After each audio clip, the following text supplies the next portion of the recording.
Traci from Sherwood with some more fun facts from Michigan. So today we're talking about corals. We're talking about Petoskey versus Charlevoix stone. They look pretty similar, but they both come from different families of coral. 350 million years ago, when the corals died out, they were covered in sediment, and it became known as what's part of the alpina limestone.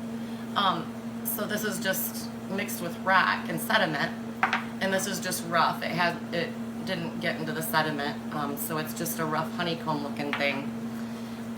So 350 million years ago, it was part of the Devonian era. So to put that in perspective, these lived and died before dinosaurs ever became into existence. So that's pretty crazy. They're the state rock, and they're naturally smoothed and polished by the waves of the lakes. This was found up Lake Michigan. So this has been smoothed out by the waves and the movement in the water current. And this one hasn't, obviously, because it's not filled with limestone and it doesn't have a smooth face on it. The Charlevoix stones are made up of Hexagonera percanita, which consists of tightly packed six-sided corallites, which are the skeletons of once living coral polyps. At the center of each polyp on a Petoskey stone was the mouth that contained tentacles that reached out for food. So if you look at all those little eyes in there, those are actually mouths, and tentacles would come out to grab their food.